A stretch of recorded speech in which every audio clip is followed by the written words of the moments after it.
আসসালামু আলাইকুম। আমি এত ভিডিও দেওয়ার পরও আপনাদের একটাই প্রশ্ন থাকে, আপু কালার ডিটেইলস বলেন, কালার ডিটেইলস বলেন। আর আমি প্রথম থেকেই বলে আসছি, আমার সবগুলো ভিডিও একটু খেয়াল করলেই দেখতে পারবেন যে আমি অ্যাক্রিলিক কালার দিয়ে কাজ করি এবং আমি এটা সেলও করি।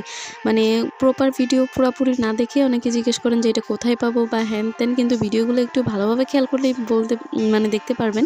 এটা কিন্তু আমরা নিজেরাই সেল করি। হ্যান্ড পেইন্টের যেকোনো কালার বলেন বা হ্যান্ড পেইন্টের যেকোনো জিনিস। আর কালার পিগমেন্টেড আর কি বলবো, কালার পিগমেন্ট আপনারা দেখেই বুঝতে পারছেন যে কালারটা কেমন পরিমাণ পিগমেন্টেড। আর এখানে আমার একটা সমস্যা হচ্ছিল, ফুলটা আঁকার সময় আমি যখন ইয়েলো কালারটা দিচ্ছিলাম, হয়তো আমার শুকানোর পরে দেওয়ার দরকার ছিল, কিন্তু আমি আগেই দিচ্ছিলাম। আমার ক্যামেরাতে বোঝা যাচ্ছে না, কিন্তু সামনাসামনি একদম প্রপার কালারটা আসছে। আমি যদি পারি আপনাদের একদম আলোতে নিয়ে ছবিটা দেখিয়ে দিব, কারণ আমি কাজটা তো রুমে করছিলাম। আর দেখলেই তো বুঝতে পারছেন কালারের গ্লেজনেসটা কত। আর এই কাজ করতে গিয়ে যে আমি কত ধরনের সমস্যায় পড়েছি একটু পরে আপনাদের দেখাচ্ছি।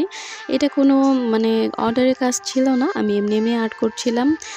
কারণ আমার মাঝে ইচ্ছে করে যে যখন যেটা ইচ্ছে করে আমি তখনই সেটা আর্ট করে ফেলি, সেজন্য। আর রেফারেন্স যেটা দেখেছিলাম সেটাতে হুবহু এরকম ছিল না, আমি একটু নিজের মতো করে চেষ্টা করেছি দেওয়ার জন্য।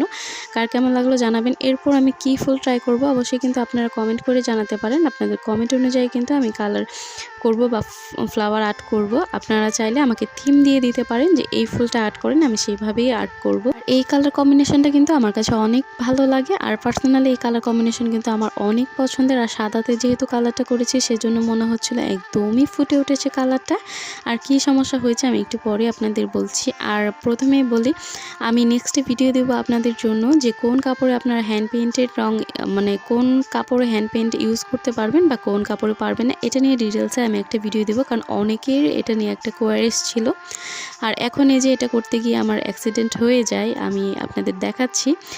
হঠাৎ করে আমার এই যে মুখটা ফেটে যায়, আমি এটা খেয়াল করিনি, আমি তো চাপ দিয়ে কাজ করতেই ছিলাম। এরপর দেখেন যে কি হয়ে যায়।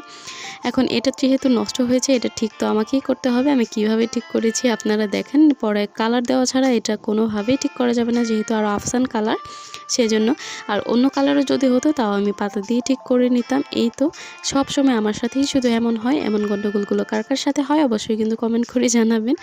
আর পাতাটা আমার চিকন দেওয়ার দরকার ছিল, কিন্তু এটার জন্য আমার একটু মোটা করে দিতেই হলো, কিছু করার নেই। তারপরও কাজটা কিন্তু অনেক ভালো হয়েছে। কারো কিছু জানা থাকলে অবশ্যই কিন্তু আমাকে কমেন্ট করে জানাতে পারেন। আর কে কোন বিষয়ে জানতে চাও এটাও কিন্তু কমেন্ট করবেন। কেমন লাগলো অবশ্যই জানাবেন। আসলে সাদা হলো এমন একটা কালার, এই কালারে আপনি যে কোনো ডিজাইন, যে কোনো কালারই দেন না কেন, সেটা এমনভাবে ফুটে উঠবে, একদম দেখার মতো হয়ে যায়। সাদাতে কিন্তু আমার বেশ কয়েকটা ফ্যামিলি ড্রেস করা হয়েছে। বিশেষ করে সাদা কাজগুলো আমার এত পরিমাণ করেছে আর এত পরিমাণ ভাইরাল, সেগুলো অনেক রকম পিকচার আছে, দেখে নেবেন।